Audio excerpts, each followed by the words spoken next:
Oi, gente! Cortei o cabelo hoje e hoje virou sobre história, refletindo sobre história. Como os olhos do presente, o historiador pesquisa o passado. Seu objetivo é entender as vivências humanas através do tempo. A história do conflituoso contato entre os europeus e os povos indígenas ajuda a compreender a situação dos índios hoje no Brasil. História passada e presente, um e outro, inseparáveis. A história estuda a vida humana através do tempo. Estuda o que homens e mulheres de todas as idades fizeram, pensaram ou sentiram como seres sociais. Nesse sentido, o conhecimento histórico alarga a compreensão das pessoas como seres que constroem seu tempo. Capítulo 1. Tempo e História. As vivências humanas expressam o contexto histórico de cada época.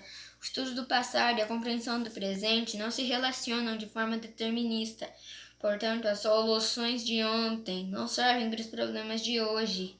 Se um processo de recriação que considere mudanças e permanências históricas, as experiências do passado não podem ser aplicadas no presente. Como entender as relações entre o passado e o presente?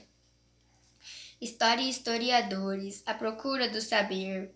A compreensão das relações entre passado e presente é uma das mais intrigantes questões da história. Em nossa opinião, a escrita de história não pode ser isolada de sua época. O historiador vive o seu tempo, por isso a história que ele escreve está ligada à história que ele vive. Problemas e alegrias, lutas e sonhos que surgem na reconstrução da vida humana que ele elabora. Reconstrução essa que depende de uma série de concepções, escolhas e recortes feitos pelo historiador, desde a definição do objeto do trabalho até a seleção das fontes históricas que interessam a pesquisa. As conclusões dos historiadores nunca são definitivas. O historiador trabalha para o seu tempo e não para a eternidade. Eduardo Oliveira, França.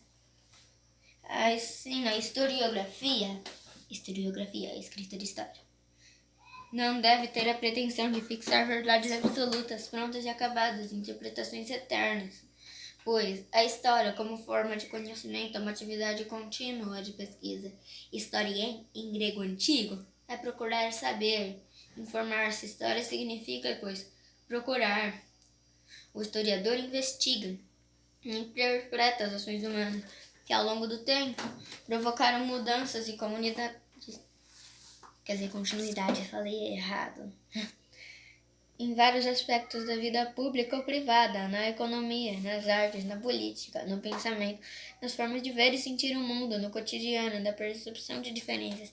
O trabalho do historiador consiste em perceber e compreender esse processo histórico. Fontes históricas. Em suas pesquisas, os historiadores utilizam variadas fontes, das quais podem obter informações, pistas sobre as ideias e realizações dos seres humanos no transcorrer do tempo. Essas fontes históricas são múltiplas, podem ser escritas ou não escritas. Fontes inscritas são registradas em forma de inscrições, cartas, letras de música, livro, jornal, revista e documento público, entre outros. As fontes não escritas são registros da atividade humana que utilizam linguagens diferentes de escrita, músicas,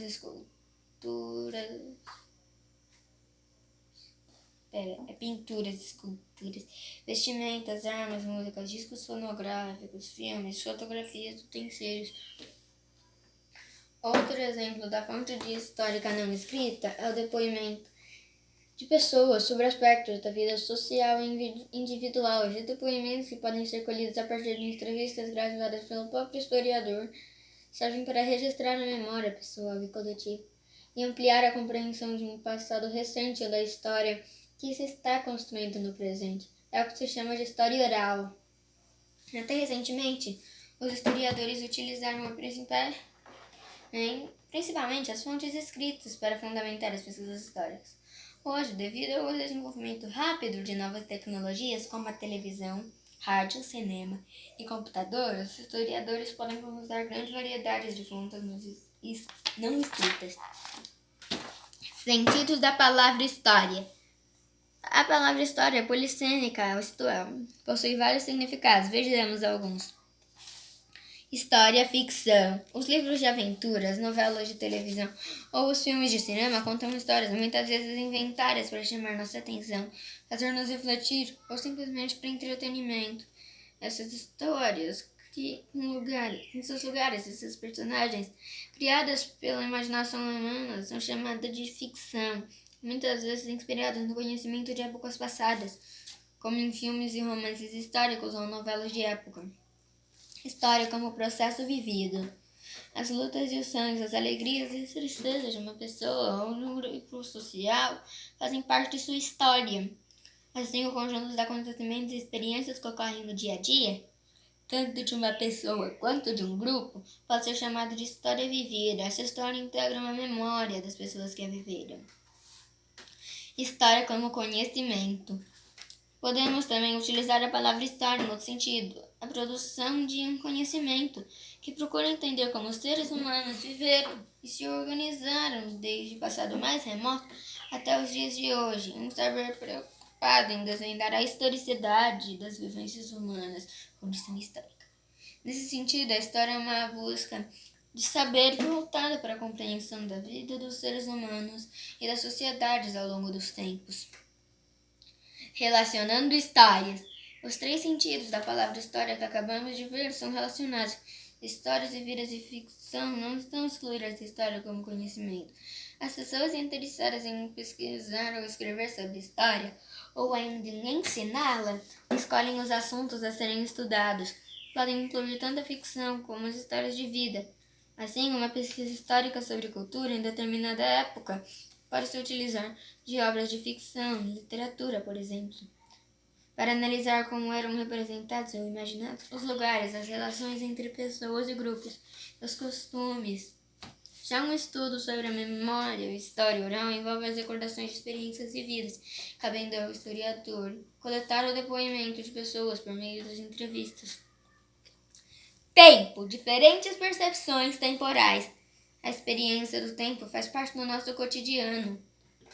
Quando percebemos coisas que mudaram ou permaneceram do passado ao presente, sentimos a duração do tempo.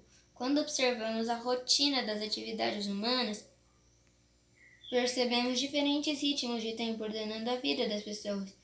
Quando olhamos as horas no relógio e programamos nossos compromissos, temos uma vivência bastante comum do tempo cronológico. Assim, podemos relacionar a noção de tempo com sucessão de movimentos, duração de acontecimentos, percepções de mudanças, critérios por qual distribuímos acontecimentos anteriores, simultâneos ou posteriores.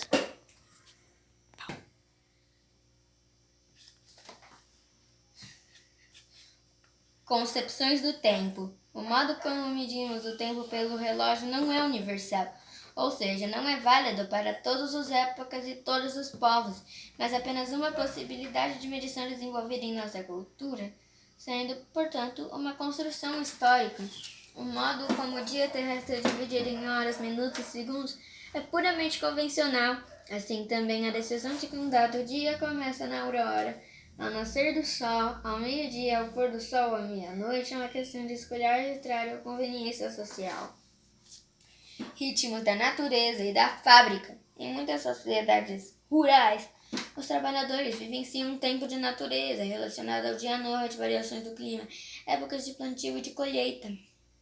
O historiador francês Lucien Febvre conta que a população do campo na França do século XVI se referia ao tempo dizendo por volta do sol levante ou por volta do sol poente.